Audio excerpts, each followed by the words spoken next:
all new Dr. Phil. My daughter is living with her father and his pregnant wife. His new wife I've always wanted a baby. is the same age as his daughter. You say you're not number one in his life. She is. I feel like I'm not as important.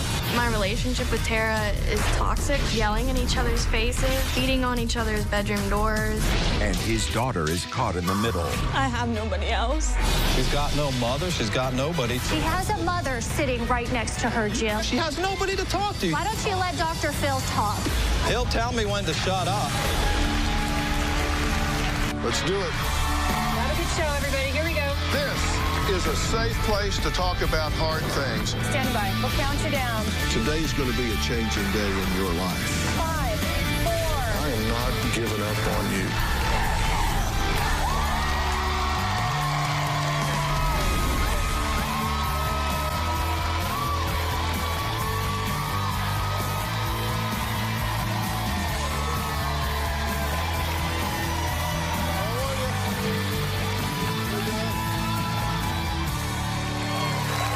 Yesterday, we met Christina, who emailed me desperate to help her 21-year-old daughter, Tara, who she says is living in a toxic situation with what she calls her narcissistic ex-husband, Jim, and his new wife, who just happens to be the same age as their daughter. But Jim says Christina has no right to criticize because she walked out on Tara when she was 13. Here's what's happened so far. My ex-husband, Jim, is the granddaddy of all narcissists. I left him because of the emotional neglect, sexual neglect. I do not regret leaving Jim, but I never intended to leave my daughter with him permanently. Jim says he is the only one who has ever been there for his daughter. It is Christina who abandoned the family and just went MIA. It always seemed like she was too busy. I felt like she threw the towel in on being a mom and a wife. My ex-husband has been a horrible example for my daughter. If I'm so bad, why would you leave your child with somebody that's not a good dad? Christina's been missing in action. I have been there through the whole time. You're only there when she's in a good mood. I'm there all the time, okay? He's so bad. What the hell are you doing leaving your daughter with him? I regret that. Dr. Phil, that is the one thing that has haunted me. You got to be there for her still, no matter what. I am there for her. I mean, a little girl needs her mother. You forget all the good stuff I do. It's He at your forgets all the good convenience, stuff okay? that I I do. live it. Well, let me be real clear about one thing. I'm not even almost here to try to fix this. Tara says she cannot understand why her mother abandoned her and feels nothing but anger and resentment towards her. Once she left, I felt empty and alone and really confused. I definitely have felt more anxious and overwhelmed. I feel mad. I have anger in me that I can't let go of. I feel like my heart's beating out of my chest. Feeling alone and abandoned amplifies whatever these problems are that I'm dealing with. When you say you feel your heart pounding in your chest, what do you say to yourself in your head? Like, you're stupid, you suck, you're gonna fail. Maybe if you were a better child, she wouldn't have left. That's how I feel a lot of times. Jim has allowed my daughter to do exotic dancing and provocative webcam videos from her bedroom. If she's going to try to make money without being around a lot of people, I thought the webcamming worked. I'm really not proud of it. It's not something that I necessarily wanted to do, but basically just like dancing at home. I need you to tell me, dad to dad, what you say to yourself when you know that your precious child is down the hall on a webcam, taking her clothes off and doing things for money. I'm not there. I'm at work. Did somebody write stupid on my forehead? To make matters more complicated, Jim recently married Tara's high school friend, who's now 20 weeks pregnant. Tara is currently living with her father and his pregnant wife, Kelsey, who happens to be the same age as her. Kelsey was 19 when I started dating her. Kelsey actually pursued me. I was single and free. You know, we hung out and we're together. The age difference should be illegal. It would be the same difference as me being with a 12-year-old boy. Somebody might think I have a problem now, but that's their problem. The living conditions that Tara is in are absolutely deplorable. We all have our own demons. We all have our own struggles. I have a message on my phone stating that Kelsey had climbed out the window and Tara had to jump in front of the car to stop her. It's been crazy here today. She's trying to climb out the window and drive Dad's car off and wreck it, and I'm calling the cops. There's some competition between Kelsey and Tara because Tara pays rent. I don't make enough money to support us all. Yeah, but you make enough to just support her.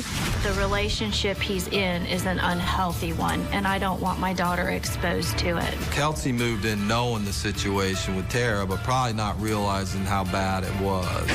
It's hard to balance. Jim's 22-year-old pregnant wife, Kelsey, says she is frightened to raise her baby with Jim in their current environment.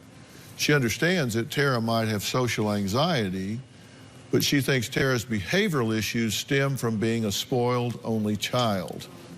Take a look. I was 19, moving in with a 55-year-old, so I could see how some people would think it was weird, but I didn't really think it was that weird. When we first got married, things were great, but over the course of the relationship, there's been a lot of stress. It's mostly because of the tension that Tara creates in the household. My relationship with Tara is toxic because she's a pretty negative person to be around. We used to just explode and then walk away, but now it's become more intense. We're yelling in each other's faces. We're beating on each other's bedroom doors. Jim and I had a big argument one night, and he pretty much told me that Tara's problems were more important than mine. The fact that Jim always defends Tara is the biggest problem that we have in our relationship and in the house. I think Tara has mental issues, but I think she likes to use her mental issues as a cover-up to get attention. Jim puts Tara on a pedestal, and I feel like he doesn't treat me that way, so it makes me feel like the least important woman in his life. The night before I found out I was pregnant, I wanted to leave him because of the situation, and then I found out I was pregnant, so I felt like I couldn't leave. And now I feel like I should leave him because the baby shouldn't live in that kind of environment. Well, thanks for being here. Thank you. You were going to end this relationship the day before you found out you were pregnant. Right. And I was a little confused. You say you stayed because of the baby, but yet you want to leave because of the baby. I felt like it was a very toxic situation, and it just felt like it was never ending. So I decided to leave, and then finding out I was pregnant, I'm thinking, well, I can't raise a baby on my own. I don't want the baby to feel like he's grown up in a broken home or anything, so that's part of the reason why I stayed. I've always wanted a baby. But you are going to have to make a decision whether you want to raise the baby in this environment if it doesn't change. Right, I know that. Okay. You say you're not number one in his life. She is. I feel like my needs are pushed behind and I'm not as important, so... Exactly how I felt when I was married to him, Dr. Phil. I have nobody else. That's all I had. She's got no mother. She's got nobody. So She has a mother sitting right next to her, Jim. Right now, I do, and I'm so grateful for this I sit there and talk to her all night, which cuts into our marriage. Not going there. And I don't like it. Stop. Okay, I don't like it. But who's she gonna go to? She has nobody to talk to. You don't pick the phone up like I do. I'm there. Conversation order, please, Dr. I'm there 24/7, and Tara will tell you that. You think she's a worthless bitch and you've thrown her under the bus. I don't think that. Well, it's what you're doing every time you open your mouth. And later... A war that I fight every day, and it's hard for me to expect anyone else to understand it. Do you think I understand it? I hope so. Monday on an all-new Dr. Phil. Stand up! I believe my son is possessed. An exorcism is necessary. A violent 12-year-old. He was screaming, so I busted his butt. And then dropped him in the gravel. No, sir. A desperate father. He threatens to burn down the house. You have no respect. He is terrified. It looks like bullying because it is. You get in his face and say, do you see how this works? That's Monday. What's the difference between me and her? We're like the same age. She's my wife. What did she do that's so great to get a husband and get married? She freaks out too and has her own. She doesn't even communicate ever or talk. I was nice to my first wife. You know what she loved? I was nice to your mom until I couldn't be there emotionally. So I'm mean to her. Is that what you're saying? Not me. I mean, I'm not mean to her. I just don't like fake, which seems to be the trend here. All right, let me see. I gotta go. Why don't you let Dr. Phil talk? He can help us. He'll tell me when to shut up.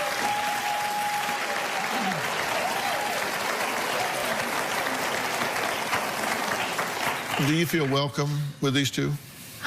I mean, I know what Kelsey's saying, and I respect that. Like I said, I have nobody else, so this is when I get where I'm like, well, fine, then I'll just leave, and y'all have your little perfect, happy life. He means leave like taking herself out of the picture all the way. You know, who wants to bury their kid? For help, honestly, only because I don't know what else to do. I don't know what to do, and a lot of times I just want to run away. Like, I want them to be happy. I want them to have a happy life, you know, if it means that I'm not a happy person in general, so. And I want her to come stay with me if she wants, or whatever would be healthy for Tara. I'm there.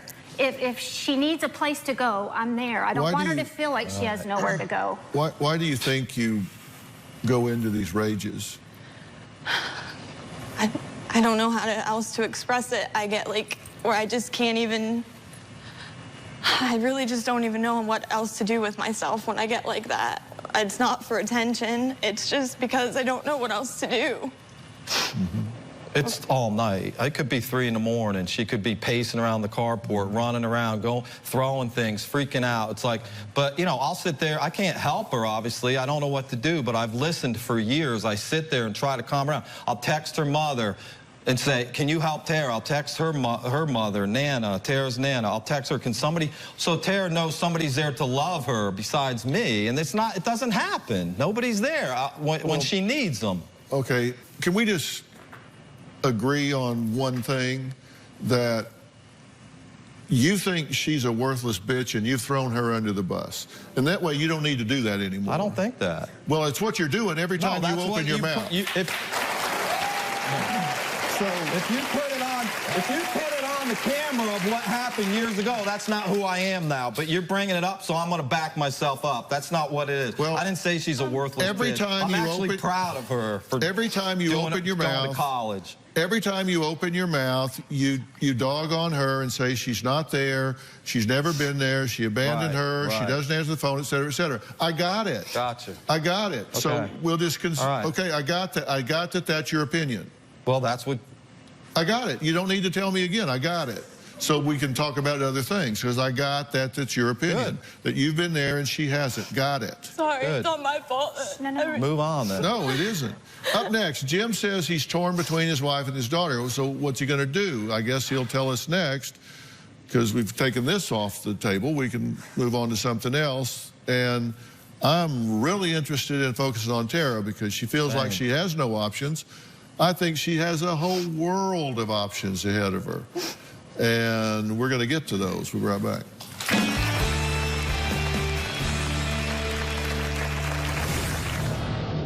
Anger is a big part of it, and I do have the freakouts. I don't see the anger. I just wonder what you're hurting about so badly. And later, a young woman's harrowing escape from an intruder. He came through the door yelling at me. He grabbed a cell phone cord, tied it around my neck. The cord broke and I ran out. Tuesday on an all-new Dr. Phil. The shocking true story. Your mother kept you in a wheelchair. She kept you on a feeding tube. She said I had muscular dystrophy. She had you diagnosed with asthma, hypoventilation, epilepsy, leukemia. You know now she was making all of that up. She told me if I was to contact anybody and tell them, she would take a hammer to my fingers. Victim. Did she ever catch you walking? A couple times. She started hitting me with a coat hanger. You ran away once. She chained you up. She had taken handcuffs and a dog leash and tied me to the bed. And perpetrator. You had a boyfriend. Did you ask him, will you kill my mother for me? Deputies discovered the body of Dee Dee Blanchard early this morning. A twisted tale of a daughter. I heard her scream for me a couple times. Pushed to the edge. I wish I wouldn't have done any of that. A daytime exclusive. That's Tuesday. I'm just sitting here by myself. No one's talking to me, and they're in there. I don't know what they're doing. I don't really care, but it's like, okay, so she can have a freak out and basically do whatever she wants. She has someone there for her, my dad, and they can just sit there and talk and, you know, make sure she's okay. Well, I'm just sitting here and, like, I feel like I have no one, and I'm miserable, and I'm just, like, trying to be quiet and stay calm and stuff, but I don't know. This happens a lot, so here we are. Well, Tara says that she feels like she can't function in the real world. She says she's angry because her mom left when she was only 13. Christina says she just really couldn't handle her narcissistic husband, Jim. I think we've established that they're not each other's biggest fans. She blames his bad parenting on Tara's problems. And Jim says his 20-year-old pregnant wife, Kelsey, are now jeopardizing Tara's well-being. You feel like you don't really have any options, right? Yes. Yeah. And you haven't prepared yourself a lot for life, and these two parents didn't prepare you a lot for life. They allowed you to let your dysfunction take over, and so you didn't complete your education, you don't have skill sets, and all to be competitive in the real world. And look, I can't render you a diagnosis here. That would be unprofessional of me to do that. What I can tell you is what would be on my short list of considerations, and I would have a short list of considerations. And I want to tell you that I do think that anger is your default emotion. I agree. It's what you go to because it's the safest emotion. Because see, if you go to anger, then you're less likely to be hurt because you've already started a fight. Right. So it's not like you went and said, hey, listen, I really like you and I want you to want me and accept me, and then if you get rejected, that's painful. But if you go in and say, I don't want you to want me because I don't like you and I'm going to yell at you and scream at you, then it doesn't hurt because you never find out whether they would have let you stay. Anger is a big part of it, and I do have the freakouts, and that happens a lot, like almost every day, but then I go through like a ton of different emotions throughout the day. Yeah. Sad, you know, all kinds of different stuff happens. That's because anger is just the outward manifestation of hurt, fear, or frustration. I mean, just think about this. All of y'all think about this. Next time you're at the grocery store and you're checking out, and the clerk is being really rude and short, instead of saying, "What a jerk," just say to yourself, "Man, I wonder what she's hurting about, or frustrated about, or afraid of." Yeah. If you see that, if you look past the anger and see what's behind it, you'll have a very different interaction. If you just say that about him or her that's checking you out, you'll have a very different. And so when you have all of these outbursts, I don't see the anger. I just wonder what you're hurting about so badly. Me too. I tried to do that, and that was yet another place where I couldn't handle it. It isn't that you couldn't handle it, you didn't handle it. This is what happens all the time, no matter what the situation is.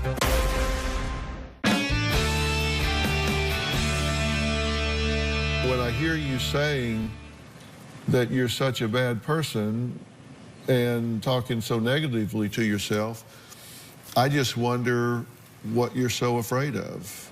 Everything.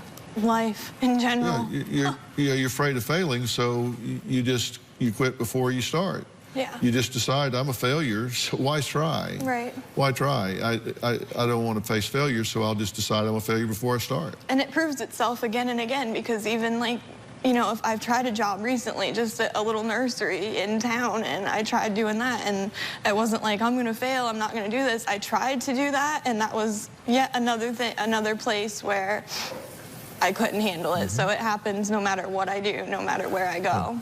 It isn't that you couldn't handle it, you didn't handle it. Because you don't have coping skills right now for some of the things you're experiencing. You do have some social anxiety. Yeah, really bad. And when anxiety starts, what's the first cue for you? How do you know it's coming? Do you get butterflies in your stomach? Do your ears get hot? Do you start getting sweaty palms? What's the first cue? Usually I just like shake, can't breathe, my brain starts going. What's the very first thing? It's always different. No, it's not. There's a first thing. I don't know, I feel like I can't. I'm already feeling like that now, and I don't. Well, what is it you're feeling? Afraid. What are you feeling physically? I know what it is. Anxious. I know what it's a physical symptom. I know what it is. It's shaking. You started to shake. Oftentimes I can't even put it into words what I'm feeling. It's very hard for me to But physically you started to shake. Yeah. Your hands started to shake. I'm very nervous. And you started to shake here. Yeah. And also that's the first sign. But I tell you, that sign's going to become our friend. It's not just because I'm here on it, you know, it's just this is what happens all the time, no matter what the situation is. I know. That's going to become our friend, because that shaking that is the first link in the chain to the meltdown. Yeah. We're going to make that the first link in the chain to a coping sequence, because you're going to learn very soon. You're going to say, here's what Dr. Phil was talking about, and this can either cue me to meltdown or it can cue me into a coping sequence that I've learned. And so when that happens, I'm going to go into this coping sequence, and I'm going to observe myself cope and realize, holy, I can do it. I can do that. Wow. I watched myself do that. I didn't freak. I watched myself do it. It won't be a success-only journey, and that's okay. If you could do it 5 out of 10 times, that would be great right now, wouldn't it? Yeah. And then if you could do it 7 out of 10, then 10 out of 10. Yeah. And here's the big thing. You don't have to do it alone.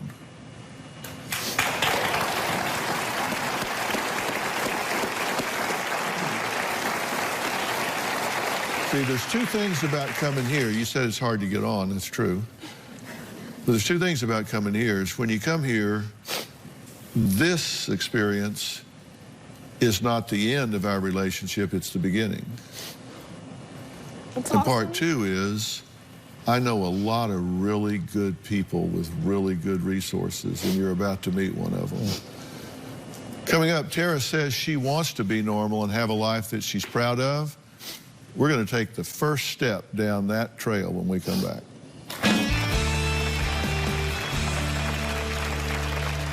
Monday on an all-new Dr. Phil. Stand up! I believe my son is possessed. He's getting spanked and then dropped in the gravel. No, sir. You get in his face and say, do you see how this works? That's Monday. Hi, Dr. Phil. So now I just feel really alone and bored. It's like as much as I want to be around people and have that interaction, I really feel like I don't even know how anymore. I would love to go have some friends and go do something fun today, or, you know, go to a job and work, but just kind of like remove myself from everything. I do feel hopeful, and I'm looking forward to meeting you, because I know that if anybody can help me get through this, pretty sure it's you. So thank you for giving me some hope. Well, Christina emailed us saying her daughter Tara doesn't know how to deal with adversity, and she blames her ex-husband Jim for not doing some of the things that might have prepared her. She she blames herself as well because she knows she could have done more than she's done. And so you're here now, and you're glad you're here, right? Yeah. Do you feel worthy of all this attention? No. Yeah. Why do you think I ask you that? Because you think I am? Yeah. And I know you don't think so. Yeah. I know you don't think so, and so that makes you nervous, right? Because you got all this attention. You wanted to be here, you wanted to meet me, right? And all that, but then when I'm all focused on you, you're thinking, you know, come on, move on. You know? I mean, you're spending too much time on me, right? No, I mean, I really appreciate it, obviously. It's just, like I said, this is a very difficult thing. I've spent a lot of time, like, it's in my own head. It's a war that I fight every day, and it's hard for me to expect anyone else to understand it when I don't even understand it that well myself. Do you think I understand it? I hope so. I think so. That's why I'm here. My brain's gonna tell me that you don't, and it's gonna fight it the whole way, but I know you do. That's why I'm here. Well, I asked you about your internal dialogue. I told you how much you tell yourself that. Yeah. I explained your anger, your social anxiety, and you're living in a highly toxic situation. And, you know, your dad down here, he said he's made some stupid mistakes along the way, and he makes some every day because he's in a pattern. But he's doing the best he knows how. Yeah. That's all he can do. He's just doing the best he knows how. I know that. Hell, he's there. Yeah. And he's here. Yeah. You got to give him credit. He came here. He's here. He's doing the best he can. And I hear you say that, you know, you really love your mother and you recognize that she's trying. Yes, and I know that she wants to be there. A lot of people just don't know how. Everybody's here. Yep.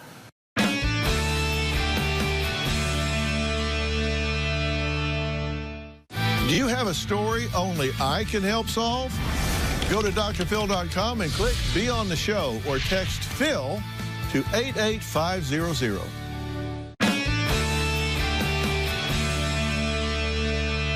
And there's somebody else I've added here. This is Miles Adcox. Hi. Okay? He's the owner and the CEO of Onsite. Onsite is the worldwide leader in intensive workshops. And by that, I mean they deal in a very customized way with putting together intensive treatment for people that have been through trauma, people that have lived with trauma. And they specialize in them. And I always like to describe what you guys do so well is hit the reset button. I couldn't agree more. Tara, based on your circumstances, what makes sense to me is that you struggle trusting people or trusting circumstance. What doesn't make sense and what surprises me is based on your circumstances, you still run towards hope. You're a bright, intuitive, empathetic young woman. And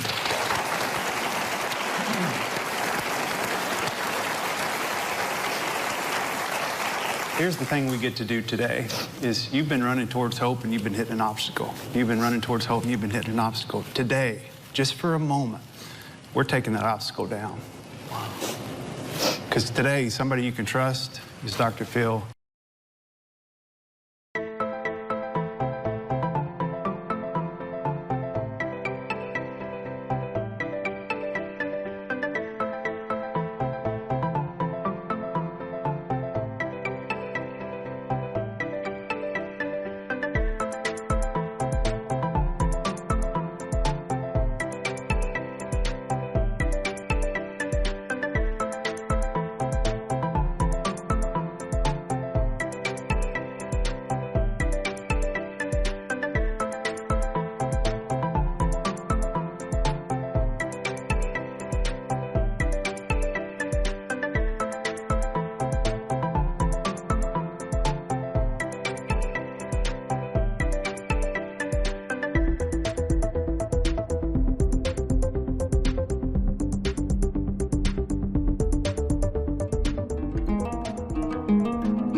in me and my team, and we're going to take good care of you.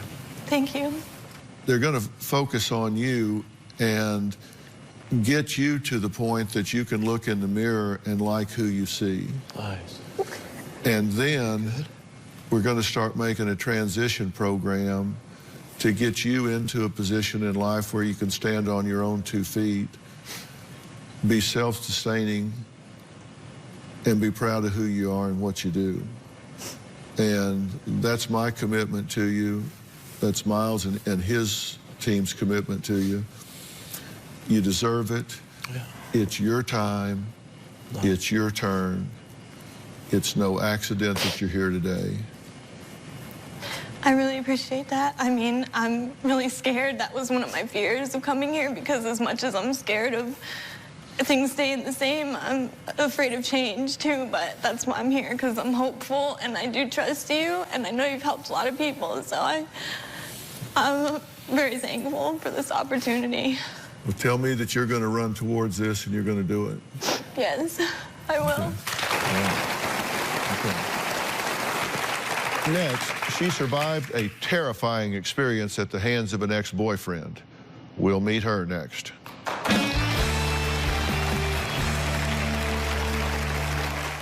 Want to know what's coming up on Dr. Phil? Visit our website and subscribe to our email newsletter. You'll get weekly updates, life strategies, and exclusive video that you won't find anywhere else. Plus, on drphil.com, you can see sneak previews of upcoming shows. Log on today. You know, sadly, 1 in 3 women have been victims of some form of physical violence by an intimate partner. Now, that staggering statistic comes from the National Coalition Against Domestic Violence. My next guest, Nikki, was one of those women. When she tried to end a relationship with a boyfriend, Nikki says he violently attacked her and said she felt as if she could die. Here's Nikki's story. I was in a relationship for about 2.5 years. I often feared for my life. In the beginning of our relationship, my ex-boyfriend was very sweet, and he became very possessive. March of 2017, my ex came into the house. And he came through the door, yelling at me. I followed him into my room. He stood here at the dresser, and he grabbed a cell phone cord, threw me down here on the ground, and he tied it around my neck. The cord broke, and I ran out through the front door to the neighbor's house across the street. I was in shock. I got a restraining order against my ex-boyfriend. I want to start focusing on myself again. Looking in the mirror reminds me of what I've been through. Because the stress of my relationship, I'm seeing those signs in my skin. I would love to find a way to improve my skin and erase my past. Well, Robin is joining me because she is so passionate about the issue of domestic violence. So welcome, Robin. Thank you. Now, before we meet Nikki, Robin, you started a nonprofit foundation with the sole purpose of helping victims of domestic violence. Tell us about it. 4 years ago, I launched When Georgia Smiled. We create educational programs that are being used in schools across the country. We have also created an app voted on Capitol Hill as one of the 2 top apps best at helping raise the awareness of domestic violence and sexual assault. Our goal at When Georgia Smiled is to do what we can to help all women, children, and men who are suffering from domestic violence and sexual assault to live happy and joy-filled lives free of abuse. And today, we're supporting Nikki because she is a survivor. Now, as Nikki works to rebuild her life and confidence, we brought her in early, much earlier than we normally do, so we could give her, we just wanted to treat her special. We wanted to give her VIP treatment because we just felt like she deserved it. Take a look. Hi, Nikki. Hi. Dr. Phil and Robin want to give you a surprise makeover, so we pulled all these beautiful dresses just for you. Oh my gosh. Let's get you trying some things on. Okay.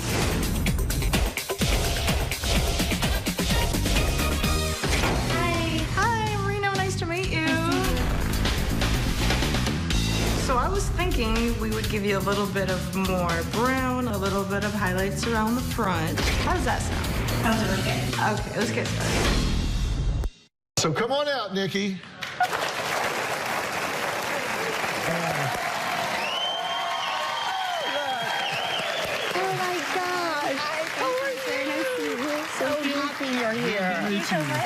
Okay. You walked that with some confidence. I like that. Look at that smile on your face. Thank you. All right, Nikki, thank you for being here. I'm so glad for you to meet Robin. First of all, I have to say you look beautiful. Thank you. And I love that smile and that bounce when you came out. So how are you feeling? I feel amazing. I haven't felt this beautiful in a really long time. Nikki, you say you were attacked by an ex-boyfriend about a year ago. And before that day, did you see signs of violence in him or just come out of the blue? No, there were definite signs of violence prior to that incident. In June of 2015 was the first time he hit me, and our relationship continued to be abusive throughout the duration. And every time he would say he was sorry, and I thought he would change. Right. And you say on March 4th, he attacked you with a phone cord. Then on the 12th, you say he choked you with both hands. Fortunately, you were able to escape both times. What eventually happened to him? In March 12th of this year, I filed a restraining order. He was prosecuted in September of this year. He pled guilty to battery, and he was sentenced to 30 days in the county jail. Yeah. And, you know, the bottom line is you got out. And we also have resources for victims of domestic violence. And as Robin mentioned earlier, this app was voted as one of the top 2 on Capitol Hill. It's gotten huge response in the community that fights against domestic violence. And we want to be careful what we say about the Aspire app first. It will show up as just any other app on your phone, and we have Aspire there, and it looks like it feeds to a news service. If your abuser takes your phone, he or she would look at it and say, well, what is this? Because they, of course, want to know everything. They click on that. They go then to the options of all of the news pages out there. You see the actual news page, as we did here with Daily Mail, and they are current. And then you'll see the top bar across the top. We call that the go button. You tap that 3 times, it takes you inside the Aspire app. And that's where you get all of the services that we offer. The most important one, of course, is it's taking you to connect with your contacts that you have chosen to instantly send a message to. That message can be, this is the time we talked about, come now. You can also have it call 911. It has a GPS tracking device on it in case your abuser takes you away from your normal location. You can press it once you're there and show them where your location is, of course. And it has a function that allows you to immediately call from the location. It doesn't make a noise to alert your abuser as to what is happening. Yeah. And it has different features and tells you in your area where there's a shelter, all the helplines, and it's very, very extensive. So these contacts you're talking about, you pre-program these when you're in safety. You pre-program it where it might be your mother, your neighbor, a coworker or something, where when you hit that tap, tap, tap, it sends a message instantly to those people, I'm in trouble. And this app has saved lives. Yes. And we're partnering with Verizon here. They've donated $50,000 for the redesign and update of the app, so we thank them very much. This is an exciting thing.